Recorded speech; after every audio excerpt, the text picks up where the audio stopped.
بالخصوص اس دیار غیر میں جو لمحے ہمیں میسر آ رہے ہیں وہ اللہ کے ذکر کی خاطر اور اس کے محبوب کی ذکر کی خاطر، اور جن لمحات میں رب کائنات کا ذکر کیا جاتا ہے اور اس کے محبوب کا ذکر کیا جاتا ہے، اس کے محبوب کے غلاموں کا ذکر کیا جاتا ہے، وہاں پہ اللہ تعالیٰ کی رحمتوں کا نزول ہے۔ اور وہ خوش قسمت ہے گھر والے کہ جس گھر میں یہ ذکر کی محفل ہو رہی ہو۔ میرے دوستو، یہ ہم سوچتے کچھ اور ہیں، وہ عطا کرنے والا ہماری سوچ سے بھی بڑا عطا کرتا ہے۔ تو یہ ہمیں آنے کا مقصد، بیٹھنے کا مقصد یہی ہے کہ اس کی رضا مل جائے۔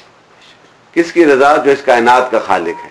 جو اس کائنات کا مالک ہے، جو رحمان ہے، جو رحیم ہے، جو کل شین قدیر ہے، جو آسمانوں اور زمینوں کا نور ہے، اور جسے چاہتا ہے اپنے نور سے نواز دیتا ہے، جسے چاہتا ہے اپنے قرب سے نواز دیتا ہے، جسے چاہتا ہے جتنا دے اسے دے سکتا ہے، کیونکہ وہ عطا کرنے والا ہے۔ تو اس نے کہا کہ اگر میرا قرب حاصل کرنا ہے، میری بارگاہ میں آنا ہے، میری محبتوں کو اپنے سینے میں بسانا ہے، میرے ذکر کو اپنے دلوں میں بسانا ہے، تو پھر میرے نبی کی راہ پہ چلو گے تو پھر میرا قرب حاصل ہوگا۔ یہ ایک قاعدہ، ایک سٹینڈرڈ اللہ تعالیٰ نے مخلوق کو دے دیا۔ حضور آقا مدنی تاجدار جب آئے، لمبی بات ہوگی، مختصراً یہ بات کرتا ہوں کہ جب آقا مدنی تاجدار آئے مکہ میں، تو آپ نے جب یہ نعرہ بلند کیا کہ اللہ وحدہ لا شریک ہے، یہ جبیں جھکے گی تو اسی کے سامنے جھکے گی۔ تو جب یہ نور ان کے سینے میں آیا، پھر مخلوق کو یہ پیغام دیا، تو اس میں رب کائنات نے اسی قرآن میں یہ ایک سٹینڈرڈ دے دیا فالوورز کو، جو نبی کے دیوانے ہیں، جو دین حق پہ چلنے والے ہیں، جو اسلام کا پرچار کرنے والے ہیں، جو اپنی فلاح پانے والے ہیں، جو میرا قرب حاصل کرنے والے ہیں، ان کے لیے کسی نبی نے، سرکار نے نہیں یہ راہ اختیار فرمائی، بلکہ خالق کائنات نے یہ اعلان کیا ہے۔ جو اس کائنات کا خالق ہے، جس پہ ہمارا بلیو ہے کہ اللہ وحدہ لا شریک ہے، اس نے اعلان کیا ان دا گلوریس قرآن، قل ان کنتم تحبون اللہ فاتبعونی یحببکم اللہ۔ یہ اعلان رب کائنات کا ہے کہ اے محبوب کہہ دو، اگر تم میرا قرب حاصل کرنا چاہتے ہو، رب کا قرب، رب کہتا ہے قرآن میں اے محبوب اپنے نبی کو یہ پیغام، قل ان کنتم تحبون اللہ، کہ اگر تم رب کا قرب حاصل کرنا چاہتے ہو، میرے قریب آنا چاہتے ہو، تو پھر میرے اس نبی کی راہ پہ چلو گے تو میرا قرب حاصل ہوگا۔ یعنی کہ حضور کی اسوہ حسنہ جو ہے، حضور سے محبت جو ہے، حضور کے ساتھ ایمان کی کاملیت جو ہے، حضور کے ذکر کو اپنی زندگی میں بسانا جو ہے، یہی اللہ کا قرب کی راہ کی راستہ لے کے جاتا ہے۔ اللہ تعالیٰ کا قرب حاصل کرنا ہے تو تاجدار مدینہ کی غلامی کو اختیار کرنا۔ یہ ایک راستہ رب نے دیا ہے، یہ نبی نے نہیں اختیار کیا، یہ رب کا راستہ ہے کہ قرآن عظیم میں رب اعلان کرتا ہے کہ میرے نبی کی راہ پہ آؤ گے تو پھر میرا قرب تمہیں مل جائے گا۔ تو میرے دوستو، پھر ہمیں ہماری جو عقل ہے وہ ایک محدود ہے، اور نبی کا علم اور عقل لا محدود ہے۔ جہاں پہ انسان کا ادراک اور علم جو ہے ختم ہوتا ہے، وہاں پہ نبی کے علم کی ابتدا ہوتی ہے۔ یہ میں نبی، سارے نبیوں کی بات کر رہا ہوں، انبیاء کی، اور پھر وہ ہمارا نبی جو نبیوں کا سردار ہے، ان کے علم کی، ان کی بصارت کی، ان کی رحمت کی جو تعداد ہے وہ لامحدود ہے، کہ رب نے کہا کہ میں رب العالمین، میں کریٹر آف دا یونیورس، میں کائنات کا خالق ہوں، میں نے کائنات کو بنایا ہے، اور اے مصطفیٰ کریم تو ہے وما ارسلناک الا رحمت للعالمین، تو کائنات کے لیے رحمت، نعرہ رسالت،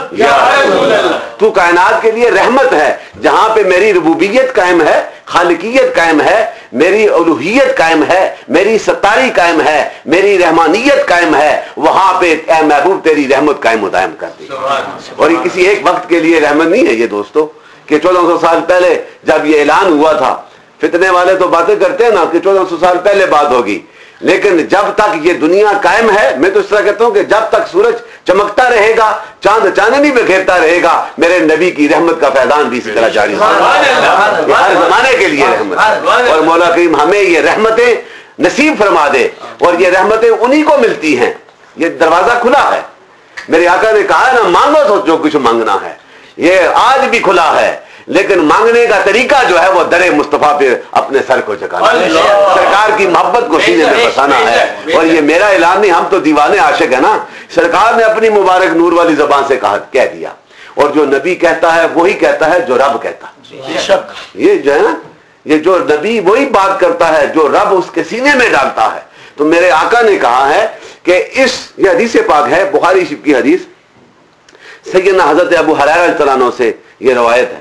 اور وہ بھی بڑے عاشق، اصحاب صفہ سنا ہوگا آپ نے۔ اصحاب صفہ جو تھے وہ تھے جو ہر وقت جو ہے حضور کے پاس قرب میں رہتے تھے، اور وہ ابھی بھی آپ جائیں نا مدینہ شریف میں تو وہ چبوترا جو جگہ جہاں پہ اصحاب صفہ بیٹھ کے نبی کی باتیں سنا کرتے تھے، آپ کی خلوت جلوت آپ کے حال میں ہر وقت شامل رہتے تھے۔ تو سیدنا ابو ہریرہ جو ہیں یہ بھی اصحاب صفہ میں سے تھے۔ تو ایک دفعہ حضور کی بارگاہ میں یہ میرے ذمن بات آ گئی، حدیث بعد میں سناتا ہوں، کہ حضور کے سامنے آئے، یا رسول اللہ کہ میرے لیے دعا کریں کہ میرا حافظہ جو ہے یہ زیادہ وسیع ہو جائے۔ تو حضور نے 3 بار، دیکھیں اب اختیار ہے تو سرکار نے کیا نا، 3 بار ہوا میں ایسے کیا، اور پھر 3 دفعہ کر کے کہا کہ جولی کر آگے، جولی میں ڈالا اور سینے سے لگا دیا۔ اور کہتے ہیں کہ اس کے بعد میرا اتنا حافظہ ہو گیا کہ جو بات حضور فرماتے وہ میرے قلب و ذہن میں ایک دم جمع ہو جاتی۔ تو آپ سے روایت ہے حدیث کہ آپ کہتے ہیں کہ کائنات میں دنیا اور آخرت میں، حضور نے فرمایا کہ دنیا اور آخرت میں جتنے بھی انسان ہیں میں ان کی جانوں کا مالک ہوں۔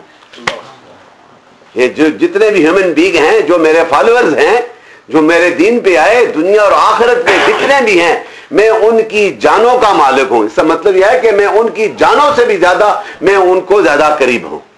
کہ میری محبت اپنی جان سے بھی زیادہ قریب کرو گے تو پھر تمہارا ایمان کا عمل ہوگا۔ تو اسی کے حوالے سے پھر ایک قرآن پاک کی آیت کریمہ ہے، النبی اولا النبی اولا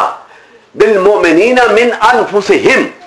کہ جو ہے نبی اکرم کی جان جو ہے وہ مومنین کی جانوں سے زیادہ افضل ہے۔ جتنی بھی تمہاری جانیں ہیں ان سے زیادہ مقدم مکرم جو ہے وہ ذات مصطفیٰ کی جان ہے، کہ اس سرکار کی ساتھ ذات کے ساتھ محبت افضل، اس مطلب ہے کہ محبت افضل ہے۔ تو مولا کریم یہ محبتیں اس وقت ملتی ہیں جب آپ جو ہیں اپنے دلوں میں سرکار کی محبت کو بسا لو گے، اور وہ محبت ہے میرے دوستو۔ یہ امام کستلانی کہتے ہیں، یہ بڑے اپنے دور کے ایک رائٹر تھے، فلاسفر بھی تھے، تو امام کستلانی کہتے ہیں کہ تم جتنا بھی مبالغہ کرو کہ حضور کی ذات کے حوالے سے کہ وہ اتنے پیارے ہیں، وہ اتنے اعلیٰ ہیں، ان کی جتنا بھی کرو تمہارے حروف جو ہیں وہ محدود ہیں، میرے رسول کی محبت لامحدود ہے۔ بے شک اتنا بڑا، یعنی مبالغہ بھی کرو تو کم ہے، لیکن سرکار کا جو فیض و برکات ہیں وہ زیادہ ہیں۔ تو پھر آپ کی ذات مقدسہ کے حوالے سے آپ کا بیٹھنا، آپ کا چلنا، آپ کا فعل، آپ کا بولنا، آپ کا دیکھنا، آپ کا سوچنا، آپ کا حال، آپ کا کال، آپ کی خلوت، آپ کی جلوت، آپ کا ظاہر، آپ کا باطن جو ہے وہ سراپا نور علی نور ہے، اور جو ان کے قرب میں آ جاتا ہے اسے بھی یہ نور مل جاتا ہے۔ سبحان اللہ، میرا ایمان ہے اسے بھی یہ نور ملتا ہے۔ دیکھیں نا، ایک دفعہ سیدنا حضرت ابوبکر صدیق رضی اللہ عنہ، یہ حضور کے بڑے محبتوں والے صحابیوں میں سے اور سب سے پہلے دین پہ آنے والے، اس کے متعلق مختلف روایات بھی ہیں کہ جو بڑوں میں سب سے پہلے دین میں آئے سیدنا ابوبکر صدیق، اور بچوں میں سیدنا علی شیر خدا، عورتوں میں سیدنا خدیجہ الکبریٰ، یعنی اور غلام حضرت زید جو تھے ان کا تھا۔ تو یہ حضرت بلال حبشی کا بھی ذکر آتا ہے۔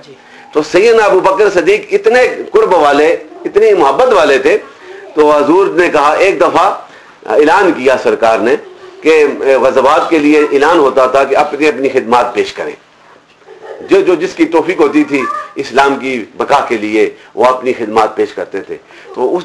وقت جب اعلان ہوا تو سیدنا عمر فاروق نے کہا، سوچا، آپ کہتے ہیں حدیث میں ہے، مسلم شریف کی حدیث ہے،